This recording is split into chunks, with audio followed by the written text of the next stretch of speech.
Welcome to our presentation on performing exploratory data analysis through Splunk.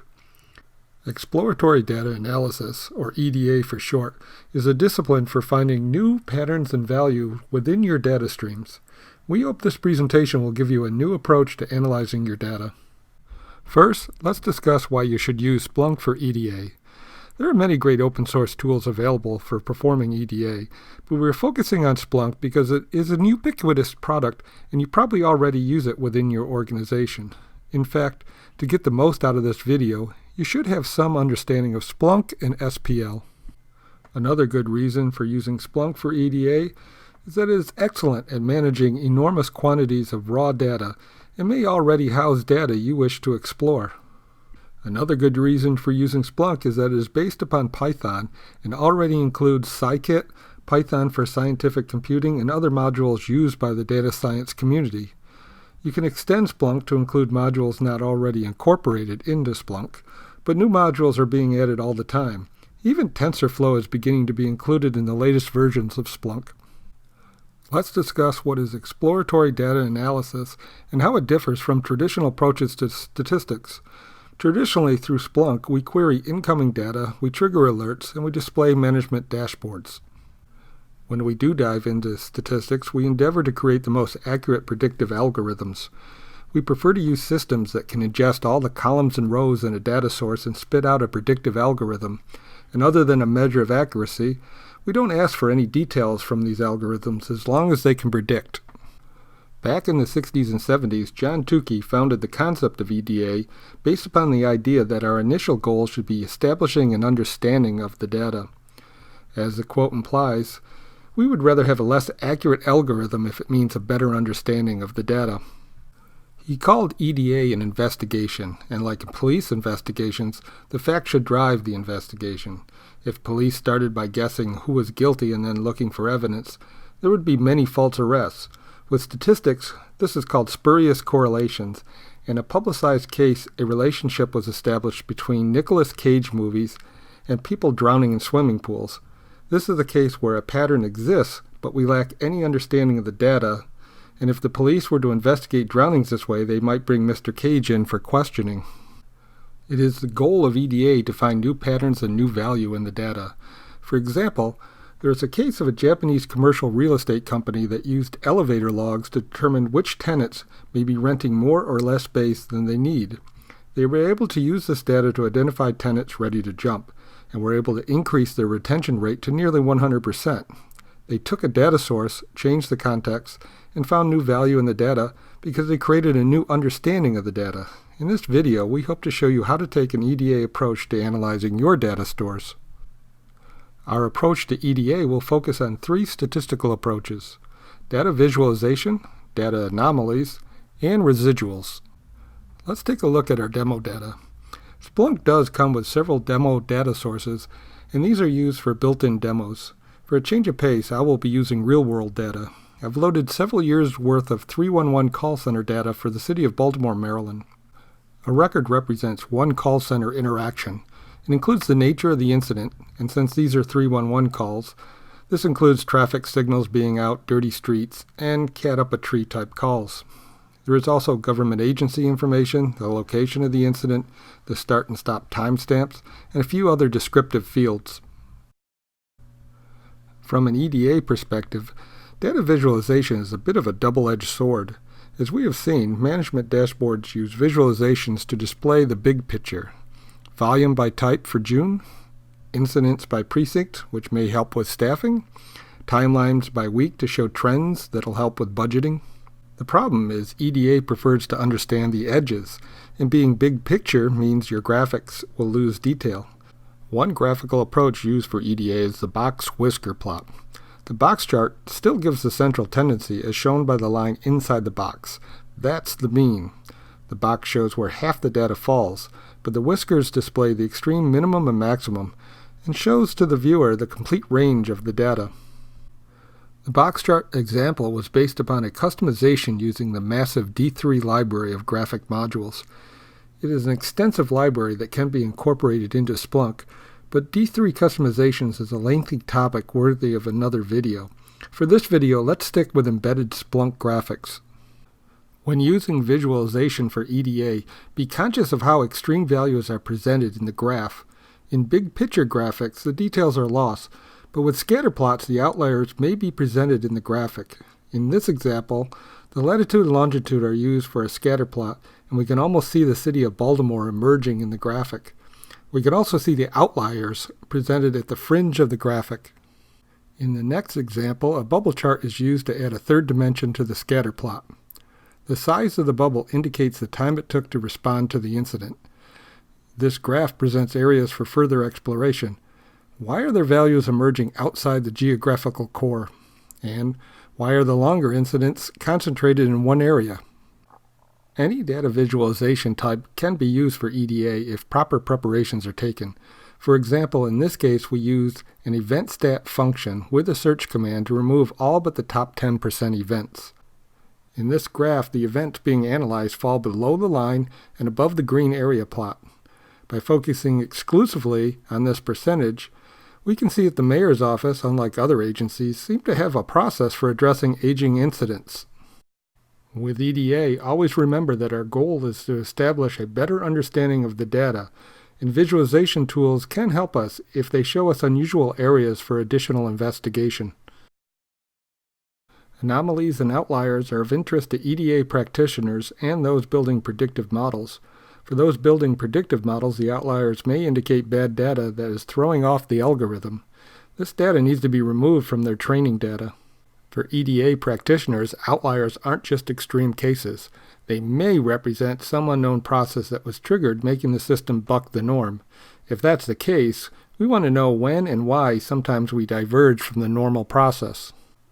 Before we look at Splunk's many anomaly detection tools, let's first look at tools that teach us about relationships.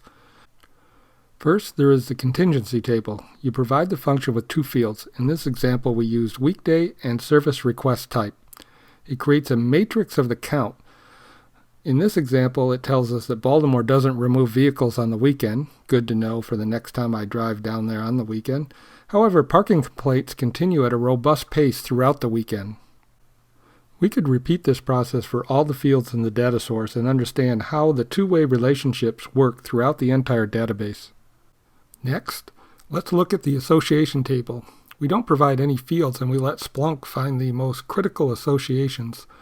Some are common sense, like the first record that simply says that when the agency is solid waste, the service request type is more likely to be rodent treatment, which makes sense since this is a very common 311 incident, and the solid waste agency is the only agency that performs this function. Other records are more informative, like the bottom record that tells us if a record was created internally, as opposed to a normal call center operation, it is more likely to be closed. This tells us something about how these records are managed. These internally created records may be using the call center database for record keeping, and maybe our metrics should be adjusted for these types of records. Let's now look at Splunk's many anomaly detection tools. The first is the anomaly function. In this example, it is looking for anomalies in the service request type. If no field is provided, it looks at the entire raw record. The function creates a measure of anomalous behavior, which I have used to sort the most anomalous records first. You can now use this measure to filter out or filter down to the anomalous records, then use data visualization to understand the anomalies.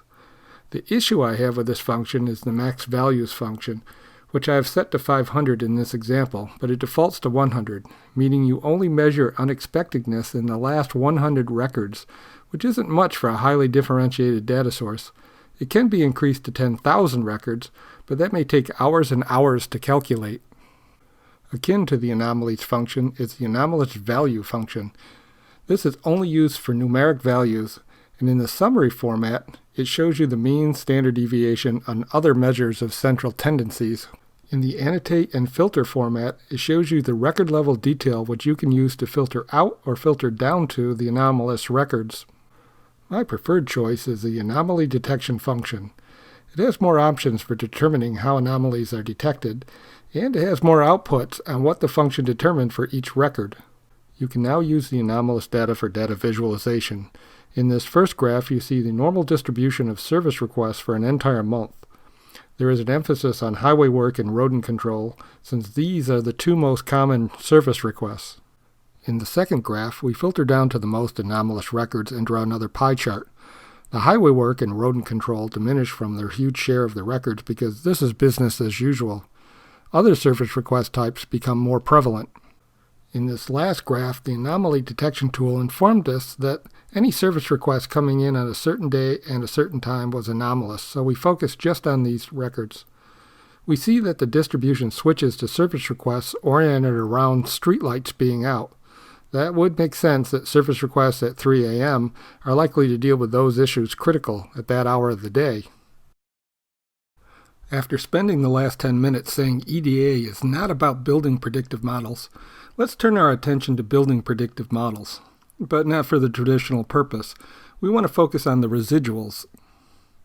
To explain this concept, I will share my own epiphany on the subject. My background is in building databases and running ops support. One day I was looking at a monitoring dashboard I had built in Splunk, and I thought to myself, is 80% CPU utilization a good thing or a bad thing? And is 90% even better, or is it worse? Data scientists refer to data as signals or noise, and CPU utilization constitutes noise since I can't answer these simple questions. And yet, like dashboards around the world, I had CPU utilization proudly on display. So I built a regression model to predict the CPU utilization based upon other server and workload factors. I then calculated the residual from this prediction. A small differential doesn't concern me since the server is behaving as expected. However, a large residual is a strong signal that something is wrong. This makes sense since a predictive model is based upon what you know about the data. An R-square value of 0.8 means your algorithm accounts for about 80% of the variability, which means we know nothing about the other 20%. From an EDA perspective, we want to gain a better understanding of that 20%, and we can do that by analyzing the residuals. As previously mentioned, Splunk is based upon Python and already includes the data science libraries. They've also included a plugin to help called the Machine Learning Toolkit. As you can see here from the showcase screen, the toolkit supports a wide variety of algorithms, and too many to cover in this video. Fortunately, the toolkit also provides videos and other forms of assistance, so we can focus our efforts on using residuals for EDA purposes.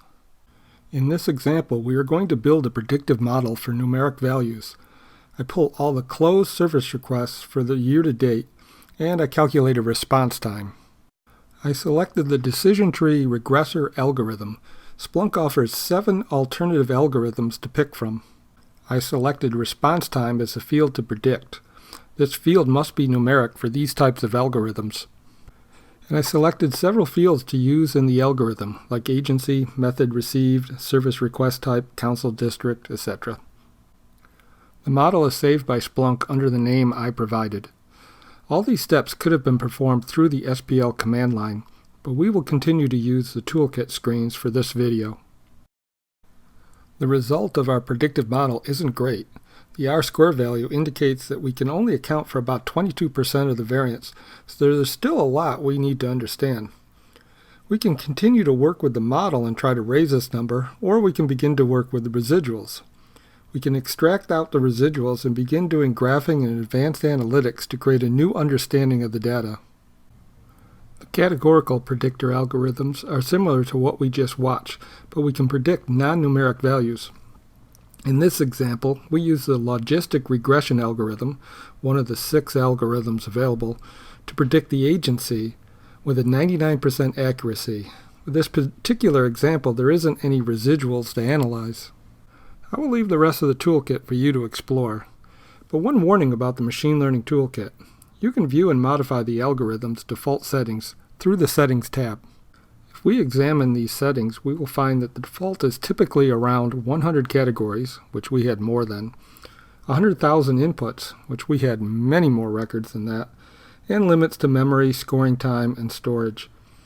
Given how easy it is to store and extract data with Splunk, these default settings are limiting. Increasing them may take longer to score your algorithm. You will have to experiment with your own data and hardware. This concludes our presentation, and I want to thank you for watching.